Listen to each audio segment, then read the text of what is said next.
Nous écoutions à l'instant Bakunda Oulu du chanteur Jupiter Eokwes. Jupiter que j'ai justement eu l'occasion d'interviewer il y a quelques jours depuis Kinshasa, qui nous parle de son dernier album Nakozonga, qui veut dire je rentre chez moi. Et il nous parle également donc de son parcours et de ses différents projets, de ses souhaits pour les années à venir. Vous l'avez peut-être vu à la télé dans le spectacle Le vol du Boli produit par Damon Albarn et Abderrahmane Sissako. Et donc voilà, et je vous propose d'écouter Jupiter de Jupiter Eokwes. Bonjour Jupiter, comment allez-vous? Ouais, ça va très très bien. Très bien.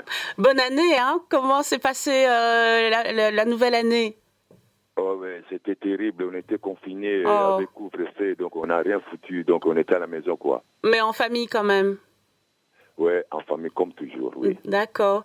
Mais oui, mais à part le couvre-feu et tout ça, comment allez-vous? Comment se passe un peu la situation à Kinshasa? Pour l'instant, la situation à Kinshasa, c'était peu compliqué parce que nous avons une crise politique, donc rien ne tourne, mais sauf que nous, de notre côté, on essaie un peu de travailler nos nouveaux morceaux, de répéter, voilà. Parce qu'on ne peut pas faire de concerts parce que tout est bloqué. Oui, c'est ça. J'imagine que c'est quand même très frustrant parce que vous ne pouvez pas non plus faire des concerts online, quoi, sur Internet, etc. C'est compliqué avec le réseau. Oui, exactement. Les réseaux à Kinshasa, c'est pas terrible, quoi. Oui, en tout cas, on espère vraiment que la situation va s'améliorer et que les gens pourront à nouveau entrer et sortir aussi du pays pour pouvoir à nouveau se présenter sur scène. En tout cas, on vous le souhaite. Je voulais vous parler de votre dernier album, donc Nakozonga. Je voulais savoir dans quel contexte a été écrit cet album. En fait, c'est en deux phases. C'est-à-dire, mon manager, François Gouverneur, m'avait demandé quel est vraiment mon souvenir là où j'ai vécu en Allemagne. Oui. Ouais, c'est ça. Et puis, je dis, écoutez, chaque matin, j'attendais la chanson de Boniem.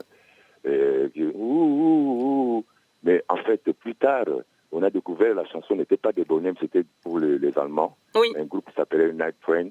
Et comme ça, il m'a demandé si c'est comme ça, tu peux jouer ça. C'est comme ça que j'ai interprété ça. Oui. De ma manière.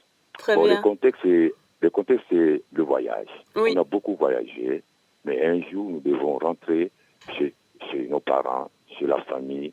Ça, c'est la première phase. Deuxième phase, même si nous rentrons voir la famille et le parent, mais nous devons rentrer là où on est venu, donc chez nos ancêtres, c'est-à-dire disparaître sur cette terre des hommes, aller au-delà de profondeur infinie. Oui, mais comme vous le disiez juste avant, oui, c'est ça, c'était le groupe Night Train qui avait d'abord chanté cette chanson et ensuite elle a été reprise par Boney M. Si je me souviens bien, Boney M est produit par des Allemands aussi. Et vous avez vécu en Allemagne quand vous étiez enfant, vous deviez même traverser le checkpoint pour aller à l'école. Ça, c'est quand même un événement marquant, j'imagine, dans la vie d'un enfant. Vraiment, c'était vraiment une histoire. Et puis, écoutez, je dirais que c'est là où j'ai grandi, c'est là où j'ai découvert un peu la nature, la vie des hommes, parce qu'à l'époque, là-bas, à 14 ans, on devait majeur. C'est-à-dire, je suis devenu majeur à 14 ans là-bas. Et une fois qu'on suis rentré dans mon pays, j'avais l'âge de 17 ans, et j'étais déjà majeur, mais pourtant, ici en Afrique, pour être majeur, il faut avoir 18 ans. C'était un peu compliqué, mais je dirais que j'ai encore de bons souvenirs de l'Allemagne de l'Est. Oui, oui. En plus, là-bas, vous avez commencé à monter un groupe avec des amis de différentes nationalités. Il y avait des Belges, il y avait des Cambodgiens, des Gabonais, des Espagnols, etc. Et vous vous appeliez les nègres, justement, par rapport au fait que les petits Allemands, là-bas, vous traitaient de nègres dans la rue. Et ce que je trouve qui est intéressant quand on lit votre biographie, c'est que vous dites que eux ne pouvaient pas traverser le checkpoint, mais vous, oui. Donc ça, c'est quand même assez paradoxal et ça vous a mis vraiment tout de suite en rapport avec la notion de frontière. Qu'est-ce qu'une frontière? C'est complètement aléatoire, c'est arbitraire et du coup, j'imagine que ça vous a donné envie d'exploser justement ces frontières. Évidemment, écoutez, et puis il y a une chanson même de mon premier album qui s'appelle Univers, et où j'ai parlé de Ich bin ein Berliner, Ich bin ein Berlin. Oui. Le monde m'appartient. C'est-à-dire, vu que ces gens-là, enfin, les petits Allemands là, me traitaient de nègres, mais pourtant, moi, je traversais le mur, je faisais, voilà. Et j'ai dit, mais vous me traitez de nègres, mais vous êtes des cartofles, c'est-à-dire les pommes de terre. Vous ne pouvez pas traverser ou vous. Oui. C'est un peu ça l'histoire, donc voilà, c'est l'histoire. Mais oui. Et donc la musique vous est venue par votre grand-mère qui était guérisseuse et qui vous emmenait voir les Pygmées. Et donc petit à petit, vous avez été confronté à toutes sortes de musiques traditionnelles. Et donc c'est là que vous avez eu une révélation et qu'on vous a assigné une mission, c'est-à-dire de transmettre des messages à travers votre musique. Que voulez-vous dire par rapport à ça? Exactement, et ma grand-mère était guérisseuse quand j'étais gosse, elle m'a mis dans toutes ces cérémonies. Moi, je pense que vous connaissez l'histoire d'Obélix, c'est là où il était tombé Oui. dans le... Voilà, moi je dirais que ma grand-mère m'avait foutu dans cette grande marmite où je bouillonnais. Oui, vous avez mis la marmite du mystère. Voilà. Comme elle guérissait des gens par tous ces produits des plantes, des racines qu'elle prenait dans la forêt, moi, je pense que moi, je suis en train de guérir plutôt les gens avec ma musique. Mais c'est un peu bizarre parce que lorsque je suis rentré de l'Europe, j'ai trouvé il y avait un tam-tam dans ma chambre que ma grand-mère m'avait laissé expressement. Et j'ai commencé à taper. C'est là où tout est parti, quoi. Oui. Et donc, encore une fois, c'était une envie de mélanger toutes sortes de musiques. Bon, déjà de faire honneur aux traditions et de se sentir vraiment appartenir à une terre. Mais c'est aussi l'envie de faire découvrir ces musiques à travers le monde. Malheureusement, votre papa n'était pas trop d'accord. Donc, lui, il était quand même diplomate, donc intellectuel. Et donc, évidemment, j'imagine que pour vous, il y avait cette lutte intérieure entre à qui est-ce que je dois être, envers qui est-ce que je dois être loyal, ma grand-mère ou mon père? Mon père ne voulait pas que je fasse la musique parce que la musique pour nos parents c'était milliers de voyous. Voilà. Mais effectivement, c'était milliers de voyous, mais des voyous délinquants et des voyous philosophes. Moi, je dirais que moi, je suis un voyou philosophe. Oui. Et écoutez, après, mon père a compris que c'était mon destin. Il a compris. Et après, il a dit que si je savais, mais il n'y pas. Mais arrête, la vie continue. Et donc, il vous a encouragé. Lui, il était diplomate, mais moi, je ne sais pas si je fais presque les tours du monde. Donc, voilà. Donc, oui, donc finalement, c'est ça, ça se retrouve. D'un côté, vous avez pu vivre de votre musique en tant que musicien philosophe, et en même temps, vous avez eu la vie, entre guillemets, du diplomate, vu que vous avez pu voyager dans le monde entier. Donc, c'est bien, vous avez réussi à réunir les deux. Et justement, à ce propos, vous avez fait le tour du monde, vous êtes allé dans des pays hallucinants, et vous avez été très, très bien reçu dans des pays d'Amérique latine, comme le Mexique, la Colombie, etc. Et ce sont des pays qui sont aussi très fort imprégnés de la culture africaine parce qu'ils ont aussi une population issue de l'esclavage, etc. Et donc j'imagine que là-bas, vous devez ressentir aussi des similitudes que vous ressentez quand vous êtes à Kin, en l'occurrence, ou au Congo en général. Oui, mais une fois, je crois que c'était à Panama, quelque chose comme ça, où je devais m'interviewer, me demander ce que je pense de tous ces gens qui sont là-bas. Moi, j'ai dit, écoutez, nous sommes leurs parents. Ce sont nos enfants. Parce qu'ils sont partis de chez nous. Voilà, nous sommes leurs parents. Et c'était clair. Oui. Mais pour revenir à vos parents, vous disiez dans la biographie que vous écoutiez beaucoup de musique quand vous étiez enfant, James Brown, les Jackson 5, et votre papa aimait bien Claude François, on a parlé de Boney M. Mais au final, quand on y réfléchit, tout ça nous ramène à l'Afrique, effectivement. Même Claude François, qui était très impressionné par les rythmes africains et les musiques noires américaines. Donc c'est vrai que quand on vous lit, effectivement, il y a une cohérence à ce niveau-là, ce besoin de retourner aux racines et de comprendre les différents rythmes qu'il y a en Afrique, liés aussi aux différentes ethnies. Et vous dites que le problème, c'est que la rumba congolaise, qui est super, a pris beaucoup de place. Et donc, vous avez envie que les gens se rendent compte aussi de toute la richesse qu'il y a au Congo. Effectivement, parce qu'au Congo, nous avons plus de 450 ethnies. Et chaque ethnie a plus ou moins 15 à 10 rythmes. Et chaque ethnie a aussi un sous-ethnie. Ça ne fera plus 450, on va au-delà de 900. Et voilà, donc ici, on essaye de réfléchir tous les rythmes qui se trouvent au Congo. Je dirais que en fait, c'est pas moi qui le dis, l'Afrique, c'est le berceau de l'humanité.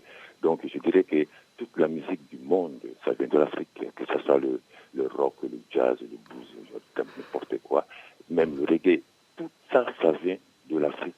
Donc moi, je voulais plutôt dire aux Congolais, on est un peu bornés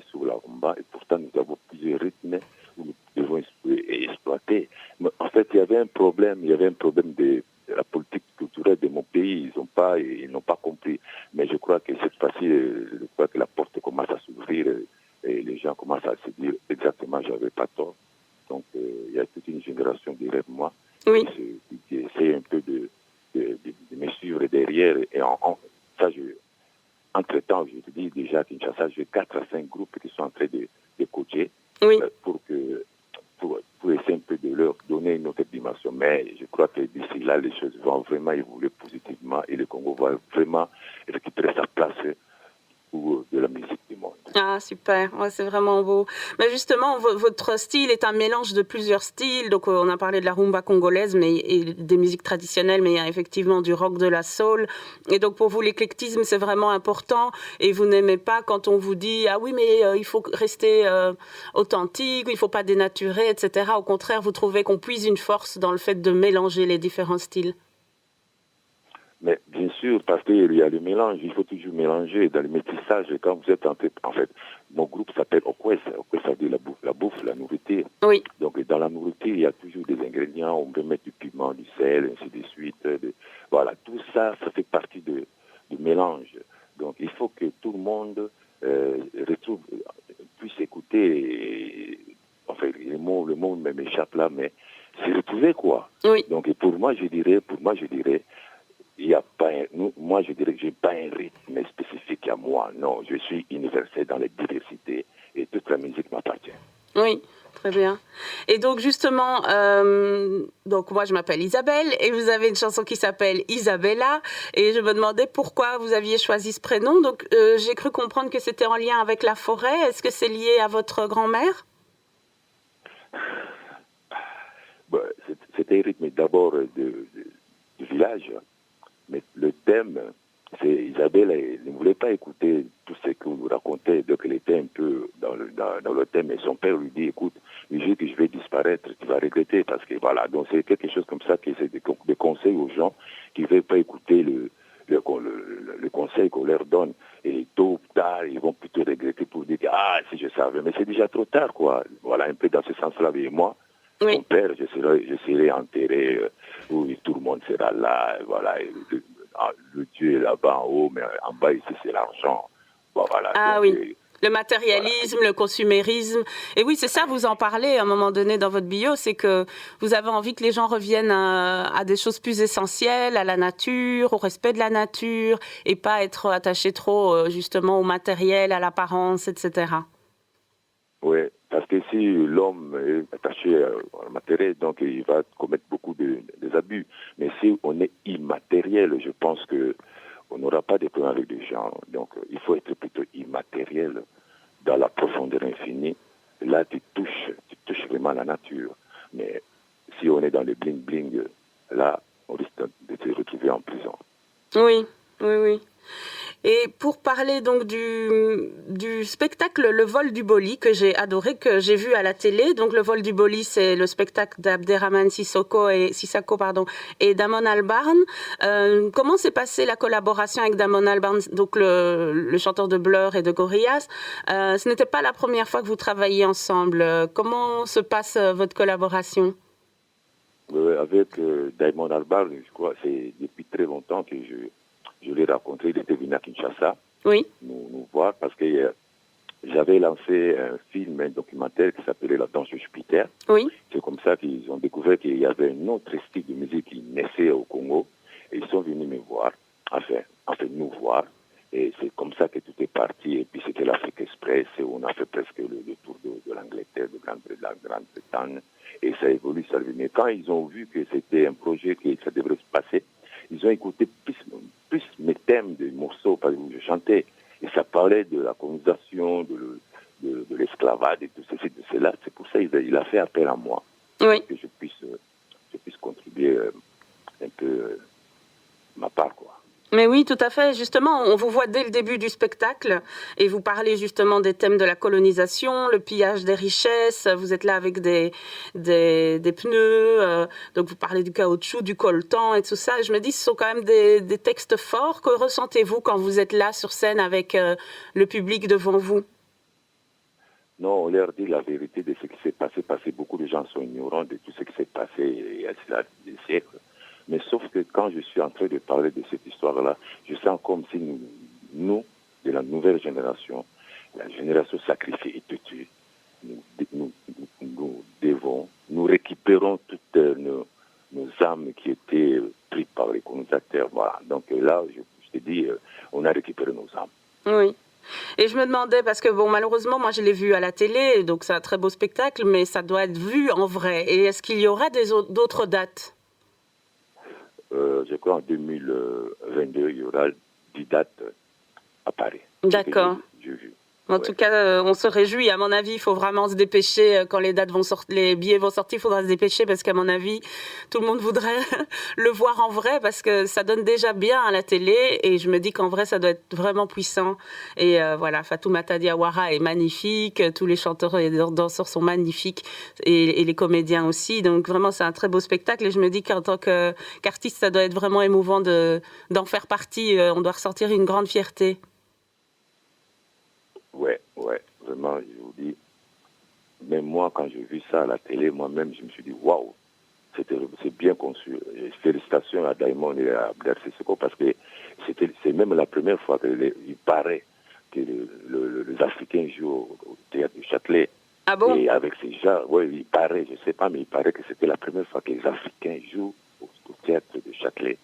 Et avec le thème, le vol de Boli, c'est costaud, quoi. Oui, c'est vraiment costaud. Oui, parce qu'en plus, comme vous dites, on apprend des choses, puisqu'évidemment, beaucoup de gens ne savaient pas ce que c'était le Boli, ne savaient pas ce que c'était la colonisation, comment les choses se sont faites, les exactions, etc. Il y a notamment ce passage avec ces deux enfants qui décident de sortir, de se jeter là du bateau. C'est très, très émouvant. Il y a un énorme travail qui a été fait aussi au niveau des costumes, qui sont aussi incroyables, et la scénographie. En tout cas, c'est un beau spectacle. Et je voulais savoir comment vous est venu ce surnom de Général Rebelle? Ah, tous mes surnoms, ce sont des gens qui me les collent, hein. Même Jupiter. Moi, mon vrai nom quand je suis né, c'était Jean-Pierre. D'accord. Mais ça n'existe plus parce que c'est Jupiter dans toutes mes pièces, dans toutes mes identités. Et j'ai attaqué le Général Rebelle. Il y a aussi le monument vivant. Il y a aussi l'espoir de la jeunesse. Il y en a plein de surnoms comme ça qu'on m'école, mais j'accepte. Ah oui, non, c'est très bien. Oui, en plus, Jupiter, c'est un nom symbolique. Donc, c'est vrai qu'après, on se l'approprie et ça nous transporte vers d'autres choses, quoi.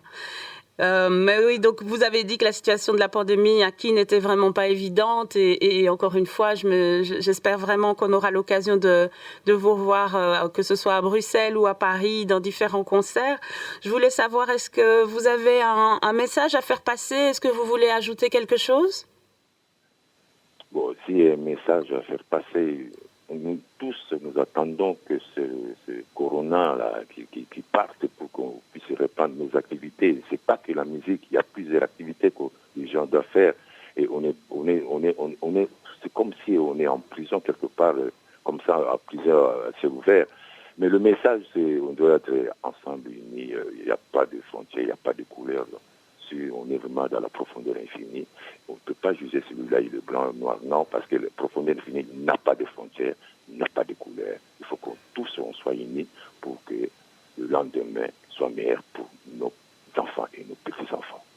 Bonne année aux éditeurs de Radio Campus. Et voilà, donc suivez toujours Radio Campus parce que Campus, c'est l'évolution.